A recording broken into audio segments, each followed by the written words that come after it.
This is a huge win for cancer patients specifically, because as you know, they historically have some very high out-of-pocket costs for oral cancer drugs. That's Lindsay Greenleaf with ADVI Health. We'll hear more from her later in the show. Welcome back to Cancer Buzz, the show for the oncology care professional. I'm your host, Summer Johnson.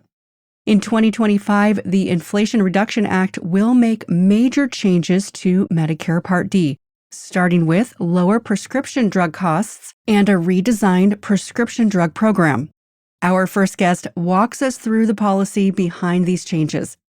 Pam Traxel is the Senior Vice President of Alliance Development and Philanthropy for the American Cancer Society Cancer Action Network. I would say that the average patient, or even more broadly Medicare beneficiary, has little to no information about the fact that the cost of their drug spend in Part D is going to change. Pam, what are your primary concerns about these changes? I think my primary concern is to inform patients of this change, particularly around the out-of-pocket cap, so that they understand that they will be able to better afford their medications going forward. I think one of the things I hear over and over again from cancer patients is that they would like as much information as possible to financially plan for their care. So obviously, we have many patients in the cancer community whose out-of-pocket spend for Part D medications is quite high. Being able to only cap that expense at $2,000 should make a big difference. I would also say that having the ability through the Medicare prescription payment plan to spread those out-of-pocket costs out monthly across a year is going to be a big game change for a certain set of cancer patients. How will the changes affect patients' access to medication? It is our hope and my hope that these changes, which are some of the largest that have been made since the Part D benefit was actually created, will allow more patients to access the therapies they need, and not just access them one time, but stay on these therapies throughout the course of treatment and not have a financial barrier to receiving their medications. What barriers should oncology teams prepare for? I think with any new benefit, oncologists have to be prepared to start answering questions. The good news is that the out-of-pocket maximum cap is not necessarily something that doctors have to know more about, except for the fact that there is this cap. I think that that's pretty easy to explain.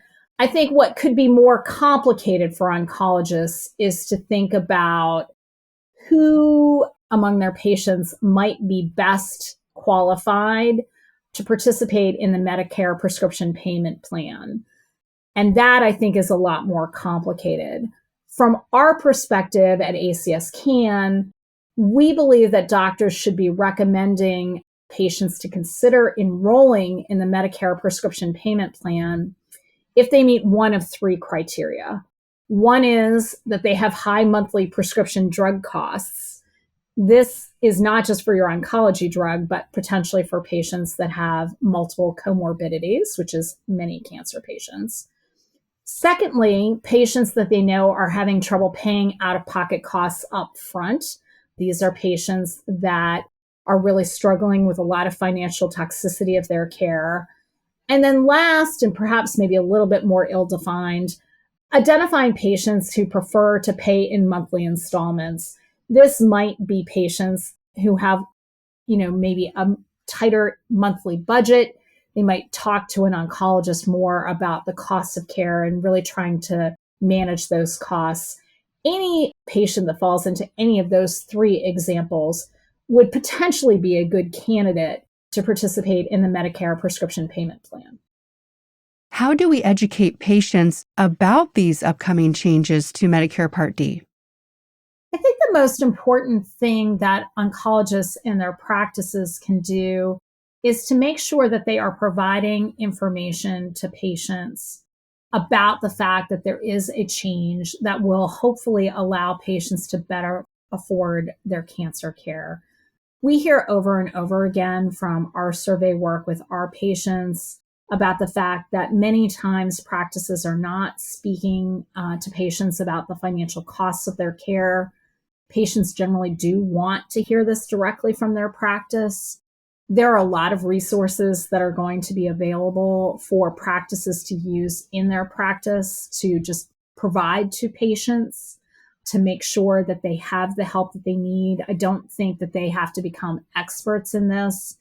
A good example of this is Medicare actually offers individual Medicare counseling and assistance that can be accessed through a very simple website, which is called SHIP Help. That's SHIPHELP.org. Simply referring a Medicare beneficiary to this website will allow them to receive individualized support to better understand their Medicare program. That can be just a really simple resource that a lot of practices can use. How can we as healthcare providers best work with policymakers and patient advocates to ensure a smooth transition for patients? I think one of the things that's going to be so important is with any new program, there are likely to be bumpy points in the program. We all know that healthcare is very, very complicated. I think really making sure that we are all collectively tracking the implications of what this program is are so important, so that when ACCC reaches out and says, and maybe does a survey and says, what's your experience been with, the Medicare Part D cap or the Medicare payment program, that you have some real world examples of things that are difficult. Medicare has had to stand up this program very, very quickly, and that is probably a little challenging in terms of making sure that all the resources work the right way and that everything is being done the right way. So being able to collect at the practice level, I'm seeing this over and over again from my patients. They can't do this part of it, or they don't understand this part of it, I think is very helpful information as we all work together to make this program work best for Medicare beneficiaries. What are some good strategies to communicate these changes to both patients and healthcare providers? I think two things: making sure that you are communicating with them both, in person, as well as providing written documents that they can take home to share potentially with a caregiver, or, someone in their family, so that they can better understand the information that was provided. I know oncologists know quite well that oftentimes patients are incredibly overwhelmed and they don't exactly have the ability to hear everything that is being said to them during an appointment. So making sure that there is some follow-up, in the patient portal, maybe they're giving some paper to the patient to take home. But I also think with issues around financial toxicity, it's critically important that the care team is checking in with the patient over time to make sure that they understand how this is working. Unfortunately, financial toxicity is not just a one-time check-in. It really is something that needs to be talked about repeatedly throughout the cancer patient's journey. You heard from Lindsay Greenleaf at the top of the show. She's here to bring us up to speed on what this means for patients. Lindsay Greenleaf is the Federal and State Policy Solution Lead at ADVI Health. Lindsay, can you explain the biggest changes to Medicare Part D coming in the new year? Under the Inflation Reduction Act, there are two really notable prescription drug policies that affect cancer patients. First and foremost is what's referred to as the government negotiation policy. That will not have implications for cancer patients until 2026 onward. But the second key piece of the Inflation Reduction Act related to Part D has to do with Part D benefit redesign. And that is what kicks in earnest in January 1st of 2025. And that is a very notable, very positive change to the law where we finally have a $2,000 out-of-pocket cap that will be in place for Part D patients. This is a huge win for cancer patients specifically, because as you know, they historically have some very high out-of-pocket costs for oral cancer drugs. Out-of-pocket costs before this policy went into effect averaged, upwards of $11,000 for Part D patients. So that's the big change that's coming January 1 of 2025 is the Part D $2,000 out-of-pocket cap. What do oncology care teams need to know here? So there's some nuance to this $2,000 out-of-pocket cap. There's another policy that's part of the IRA that we refer to as copay smoothing. It's now officially been titled the Medicare Prescription Payment Plan, MP3 is how we try to keep track of all these acronyms. All this to say, there's a $2,000 out-of-pocket cap, but there's this added policy under MP3 where that $2,000 liability for the patient can be spread out across the calendar year. This is going to be super helpful for cancer patients because you can imagine a lot of them will be hitting catastrophic coverage. They'll be hitting that $2,000 threshold on their very first script for oral oncology drugs. So we've received guidance from CMS and we're still kind of waiting to see how all this plays out. But I would just say that copay smoothing piece, this new program, that's something where oncologists can help remind their patients that this program exists. And you don't have time to help them on the nitty gritty of how to enroll, but you could remind them that it exists and remind them of dates and that, open enrollment's coming up. The Part D patients are going to have an opportunity to enroll during open enrollment, but you can also remind them throughout the year, patients have the ability to enroll at any point during the plan year. They just can't enroll at the pharmacy counter. That's the key thing there. So if the patient gets to the pharmacy counter and they realize they're going to be hit with, a really high out-of-pocket cost, you can't enroll with the pharmacist.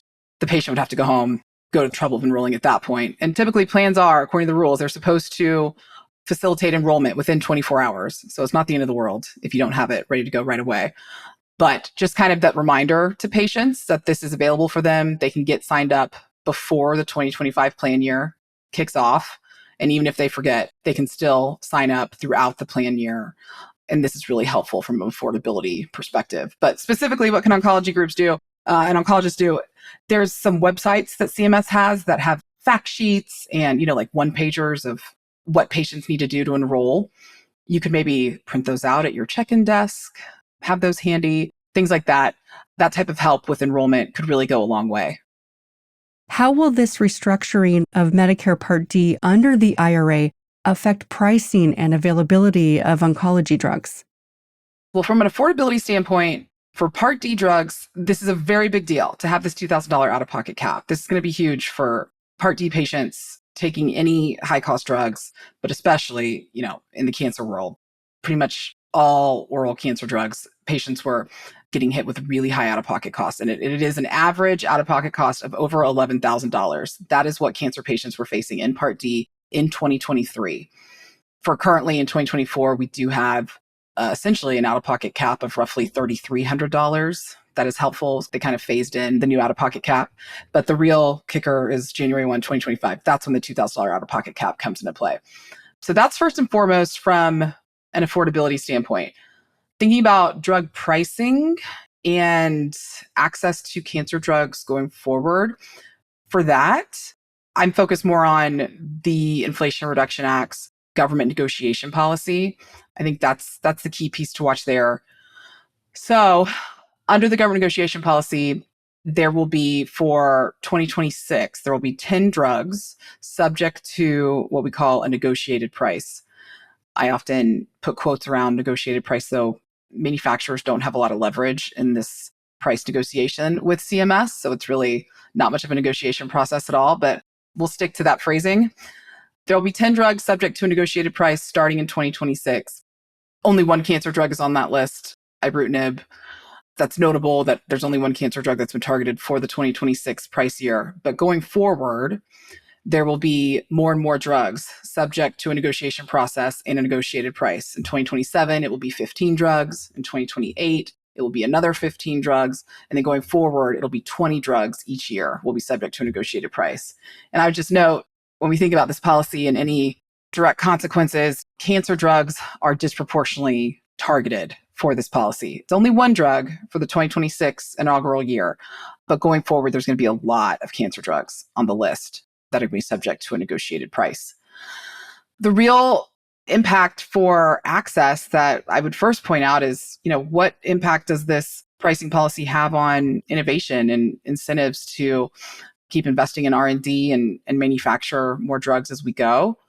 I think the stat I'd really like to bring to everyone's attention is there's this projection from a firm called Vital Transformations that there will be 139 fewer drugs to launch over the next 10 years as a result of this government negotiation policy.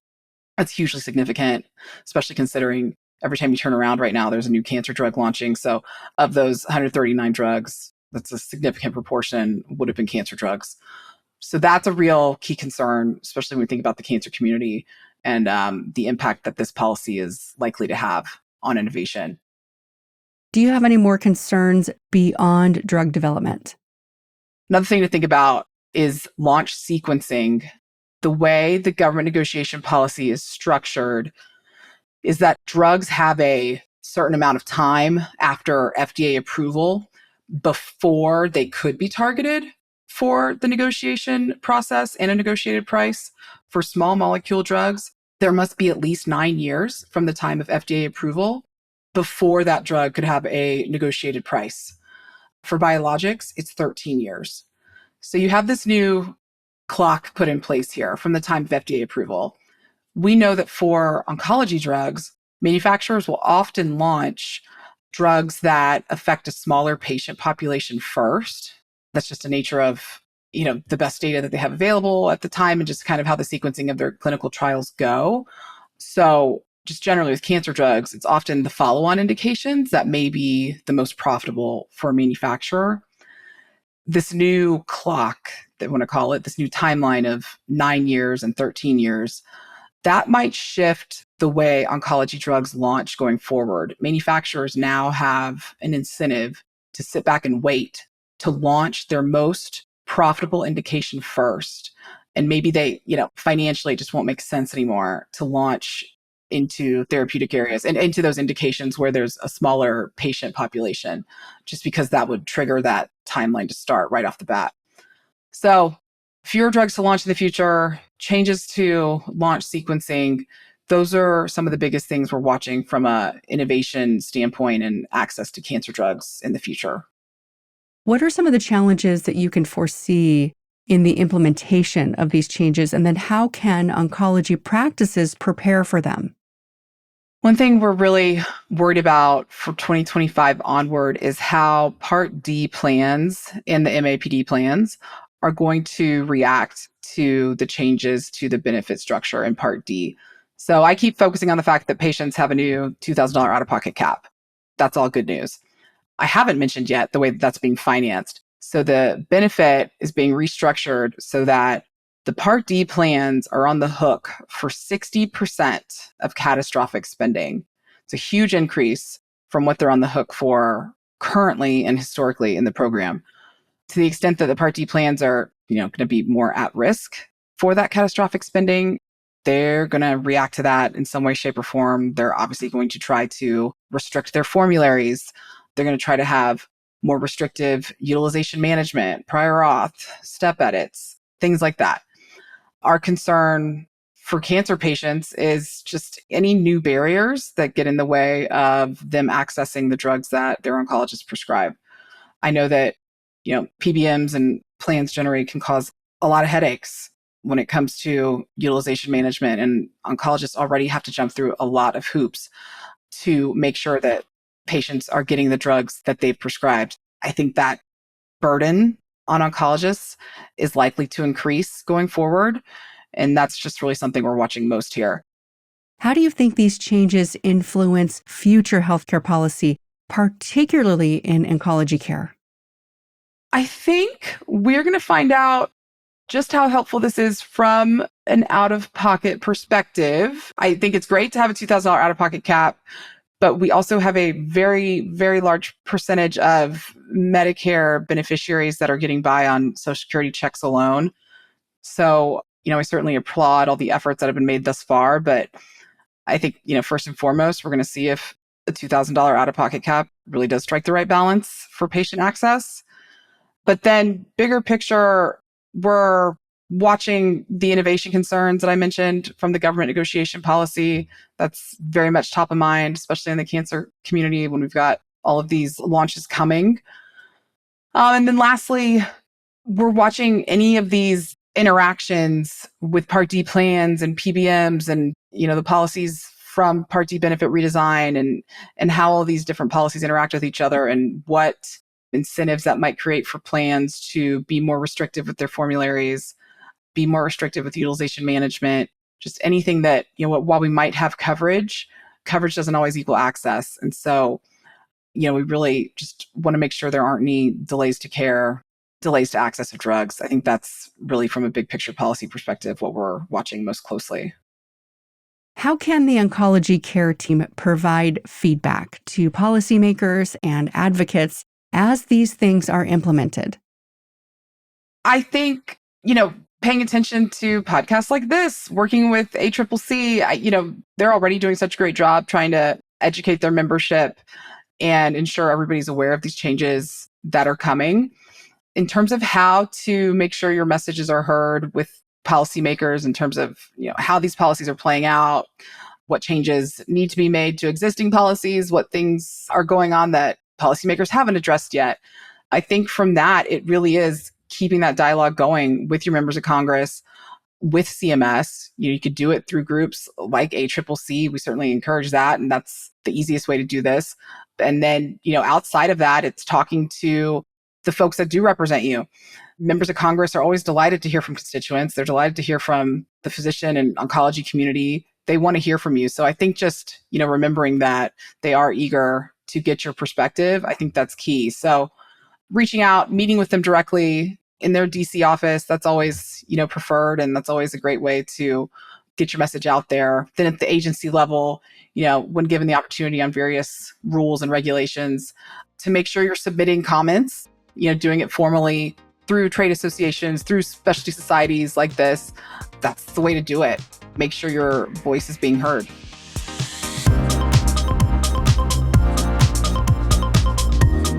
Thank you to our guests today. Take a look at the show notes for more information on upcoming changes to Medicare Part D. Finally, if what you heard today was useful and informative, and we certainly hope it is, we hope that you'll share the show with a friend or colleague. Until next time, for the Cancer Buzz team, this is Summer Johnson. This show is a resource of the Association of Cancer Care Centers.